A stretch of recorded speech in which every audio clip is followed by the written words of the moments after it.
Hello दोस्तों, आज हम लोग डिस्कस करेंगे कोविड-19 के डिफरेंट टेस्ट के बारे में। At present scenario, how many diagnostic methods are available for diagnosis of कोविड-19 virus and how it's performed in laboratories. In many time people are asking, my COVID-19 test report is negative but symptom related to COVID is shown in my body. How it's happen? ये कैसे होता है कि आपका report negative है और symptom आपके ऊपर दिखते हैं।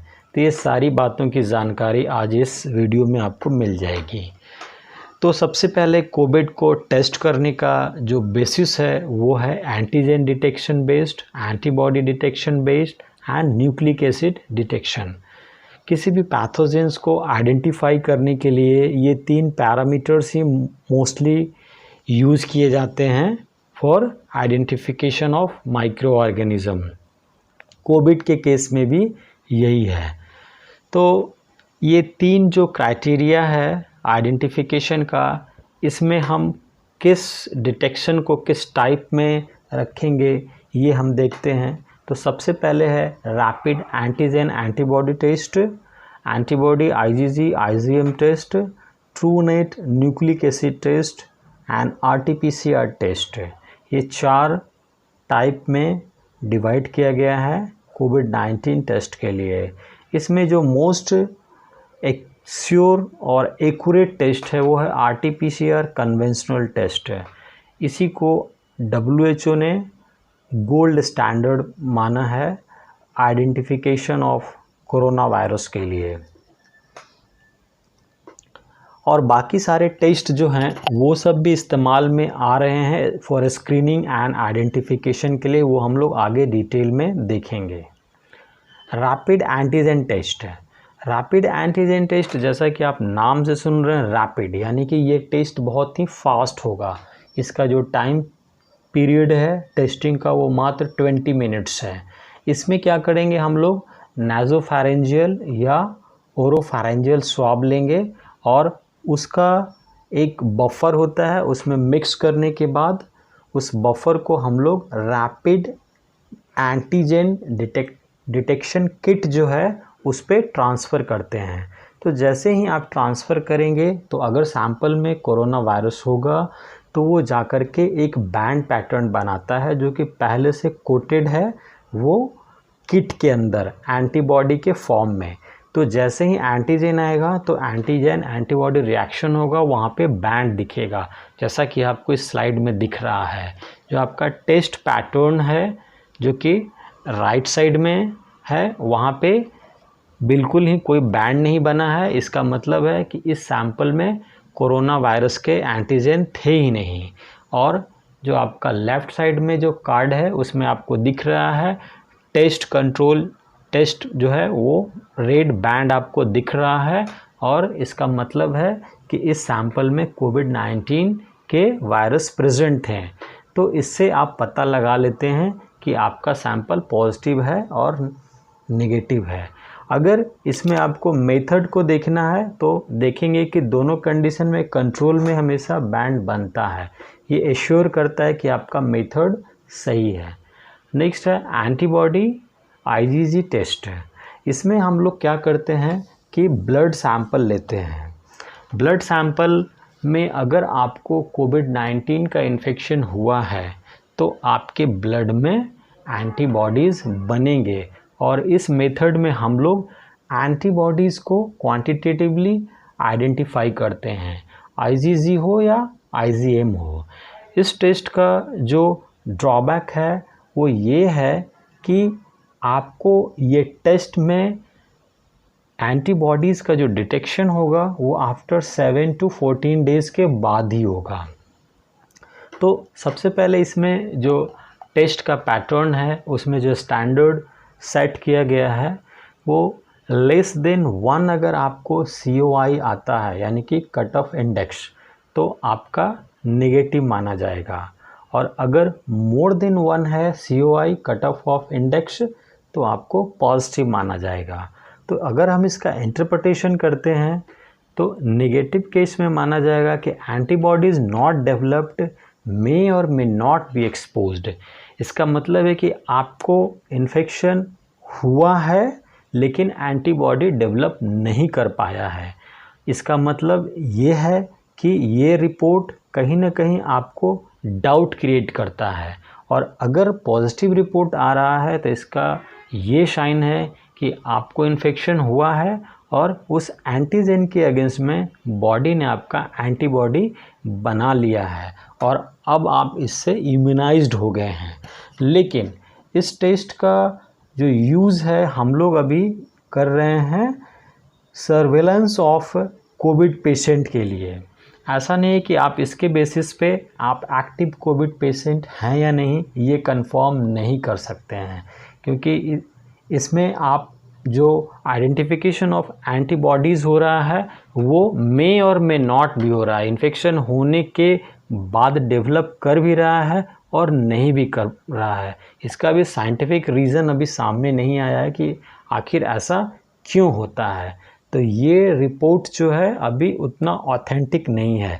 इसको जस्ट फॉर एपिडेमियोलॉजिकल सर्वे के लिए हम लोग इस्तेमाल में ले रहे हैं। बहुत सारे स्टेट में इस टेस्ट का जो यूज़ हो रहा है वो एपिडेमियोलॉजिकल सर्वे के लिए हो रहा है, सर्विलांस करने के लिए पेशेंट का कितने पेशेंट एक्सपोज हुए हैं, या तो जैसे हर्ड इम्यूनिटी है तो हर्ड इम्यूनिटी में अगर आपको आइडेंटिफाई करना है कि how much population is self immunized by exposing of COVID तो वहाँ आप ये टेस्ट करके देख सकते हैं। इसका जो मेथड है वो सीमिया है, केमिल्यूमिनेसेंट माइक्रोपार्टिकल इम्यूनोएसे बेस्ड है। नेक्स्ट इमेज में आप देख रहे हैं ये जो ग्राफ जो है ये ग्राफ आपको बता रहा है कि जो आपको ये ग्रीन कलर का जो पिक दिख रहा है आफ्टर 10 डेज़ यानी कि 15 डेज़ के पहले, यहाँ पे आप देख रहे हैं कि IgM इम्यूनोग्लोबिन बन रहा है। यही IgM आप आइडेंटिफाई करते हैं और आफ्टर आपका 20 डेज़ आपका IgG भी बनना शुरू हुआ है। तो ये दो इम्यूनोग्लोबिन आप आइडेंटिफाई करते हैं। इसका कार्ड मेथड भी आ गया है यानी कि रैपिड मेथड भी आ गया है। IgG IgM coated rapid card है, आप उससे भी पता लगा सकते हैं कि आपके अंदर बॉडी के अंदर इम्यूनोग्लोबिन डेवलप किया है या नहीं किया है कोविड-19 के अगेंस्ट में। नेक्स्ट है आपका nucleic acid based Truenat test है।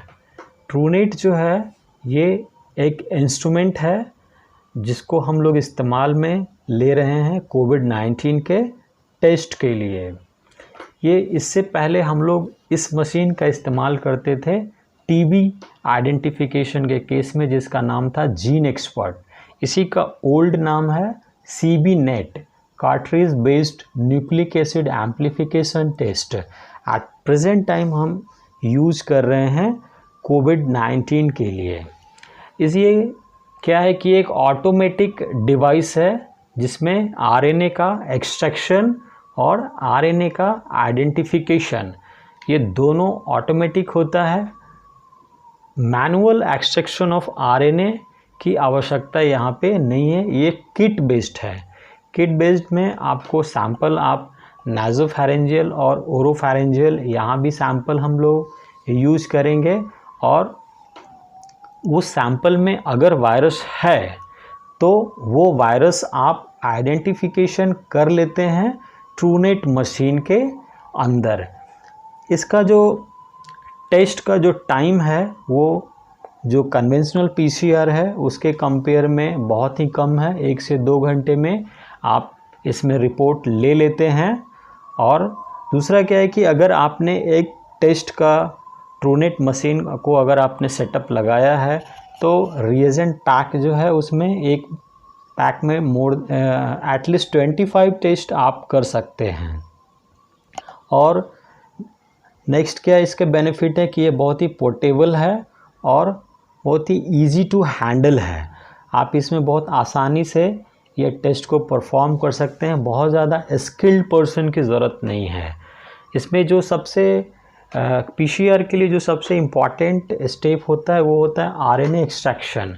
ट्रूनेट मशीन में आपके लिए आरएनए एक्सट्रैक्शन का एक डिवाइस लगा हुआ होता है, जो कि आप अभी इस स्लाइड में देख रहे हैं। ये आरएनए एक्सट्रैक्शन एक डिवाइस है जिसमें आप सैंपल को लोड करते हैं और सैंपल लोड करने के बाद इसमें ऑटोमेटिकली सारे कंपोनेंट्स फिक्स किए हुए हैं एक्सट्रैक्शन के लिए, और लोड करने के बाद 20 मिनट में ये सैंपल के अंदर से आरएनए को आइसोलेट करके ट्रांसफ़र कर देता है दूसरे एक वेल में, जो कि आपको इस इमेज में दिख रहा है। वहाँ पे ऑटोमेटिकली आरएनए एक्सट्रैक्ट करके स्टोर हो जाता है। अब इस आरएनए को जो सैंपल से आइसोलेट हुआ है उसको आप ट्रूनेट मशीन का जो सैंपल लोडिंग चैम्बर है वहाँ पे आप ट्रांसफ़र कर देते हैं माइक्रोपिपेट के थ्रू। जैसे ही आप वहाँ पे ट्रांसफ़र करते हैं तो मशीन के अंदर जो उसके मेमोरी में फीड किया गया है, दो चीज़ हम इसमें डिटेक्ट करते हैं। पहला तो है एक RDRP एंजाइम है कोविड-19 का, और दूसरा है ई जीन। ये दोनों में से कोई एक आइडेंटिफाई अगर हो जाता है तो आप कह सकते हैं कि सैंपल इज़ कोविड पॉजिटिव है। जनरली जो अभी हम लोग टेस्ट में यूज कर रहे हैं वो है हमारा ई जीन।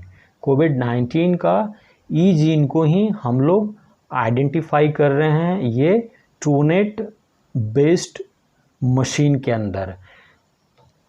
ये बहुत ही इम्पॉर्टेंट टेस्ट है आज के टाइम में। शॉर्ट टाइम में आप इसको यूज़ में ले सकते हैं। अगर इसमें आपको नेगेटिव रिपोर्ट आया है और फिर भी आपके सिम्टम दिख रहे हैं तो फिर आप कन्वेंशनल RT-PCR टेस्ट करवा सकते हैं। नेक्स्ट है RT-PCR, जो कि मोस्ट इम्पॉर्टेंट और गोल्ड स्टैंडर्ड माना गया है। इसका क्या है कि हमारा जो न्यूक्लिक एसिड का जो एक्सट्रैक्शन है, यानी कि जो वायरस का RNA है वो हम मैनुअली आइसोलेट करते हैं, एक्सट्रैक्ट करते हैं, और इसमें जो सैंपल टेस्टिंग साइज़ है वो 24, 48, 96 तक आप एक बार में टेस्ट कर सकते हैं। लेकिन इसका जो टाइमिंग है टेस्टिंग का वो मोर देन 12 आवर्स है। लेबोरेटरी भी इसमें हाई क्वालिटी का होना चाहिए, BSL या BS2 लैब होना चाहिए RT-PCR कन्वेंशनल मेथड के लिए। और इसका जो हम लोग टेस्ट करते हैं इसमें कंट्रोल भी हम लोग लगाते हैं, यानी कि अगर 24 टेस्ट हो रहा है तो 3 कंट्रोल होते हैं, यानी कि लो पॉजिटिव, हाई पॉजिटिव और नेगेटिव। अगर आपका कंट्रोल नेगेटिव या इनवैलिड आ रहा है तो वैसे कंडीशन में आप इसको पूरे के पूरे टेस्ट को रिपीट करते हैं, यानी कि यहाँ पे एरर के चांसेस बहुत ही कम होते हैं। आप यहाँ पे देख रहे हैं कि ये है आपका स्टेप RT-PCR का, जहाँ पे एक आपको PCR मशीन, जिसको हम लोग थर्मल साइकिल भी कहते हैं, वहाँ पे आप सैंपल को लोड करते हैं और सैंपल ऑटोमेटिकली जो RNA आइसोलेट किया है वो पहले कन्वर्ट होगा cDNA में, यानी कि कॉम्प्लीमेंट्री DNA में, और cDNA का फिर एम्प्लीफिकेशन होगा और वो नंबर ऑफ़ कॉपीज़ बनते चले जाएंगे। ये RT-PCR में जो फाइनल साइकिल का रन होता है वो 35 साइकिल होता है, और उसमें आपको 35 बिलियंस कॉपी बन जाते हैं एक सिंगल cDNA से। तो इस तरह से आप देख रहे हैं कि यहाँ पे जो स्पेसिफिसिटी है और सेंसिटिविटी है ये बहुत ही ज़्यादा है कि यानी कि आप लो वायरल लोड में भी आप यहाँ पे वायरस का आइडेंटिफिकेशन कर सकते हैं। कुछ केसेस में देखा गया कि लेस देन 6 वायरस भी हैं तो उसको भी RT-PCR कन्वेंशनल मेथड से आप आइडेंटिफाई कर पाते हैं, क्योंकि यहाँ पे जैसे ही अगर प्राइमर आपके जो cDNA से बाइंड कर जाता है तो एम्प्लीफिकेशन होना शुरू हो जाता है। लेकिन अगर कुछ केसेस में देखा गया कि फॉल्स रिज़ल्ट आता है, बहुत कम चांसेस है, तो ड्यू टू फॉल्स रिपोर्ट जो आ रहे हैं वो वायरस के अंदर जो म्यूटेशन हुआ है उसकी वजह से आता है, क्योंकि वैसे कंडीशन में आपका प्राइमर जो है बाइंड नहीं कर पाता है और एम्प्लीफिकेशन नहीं हो पाता है। तो आपका सैंपल पॉजिटिव है लेकिन रिज़ल्ट नेगेटिव आएगा, लेकिन ये चांसेस बहुत ही कम है। ये 1 से 2% केसेस में देखा गया है। ये सारे स्टेप्स हैं जो कि एक्चुअली जो डीएनए जो एम्प्लीफिकेशन होता है वो टेम्परेचर बेस्ड होता है, जिसमें आपके अलग अलग टेम्परेचर पे डीनेचुरेशन, एनलिंग और एक्सटेंशन होता है। तो इस ग्राफ में आप देख रहे हैं कि पहले cDNA का डीनेचुरेशन हो रहा है, फिर प्राइमर का एनलिंग होने के बाद एम्प्लीफिकेशन हो रहा है और फाइनली जो है आपका कॉपी तैयार हो जाता है। मल्टीपल कॉपी आपका तैयार होता है अप टू 35 बिलियंस। तो ये टेस्ट में बहुत कम चांसेस होते हैं कि आपके रिपोर्ट फॉल्स पॉजिटिव आए। तो अगर आपको कन्फर्मेटरी कोविड-19 का रिपोर्ट जानना है तो आप RT-PCR कन्वेंशनल मेथड का इस्तेमाल करेंगे। गवर्नमेंट भी ये कोशिश करती है कि जहाँ भी डाउटफुल टेस्ट रिपोर्ट आ रहा है वहाँ पे RT-PCR किया जाए। आज के लेक्चर के लिए बस इतना ही। अगर आपको लगा हो कि इसमें कोई जानकारी है तो लोगों तक शेयर करें। Thank you.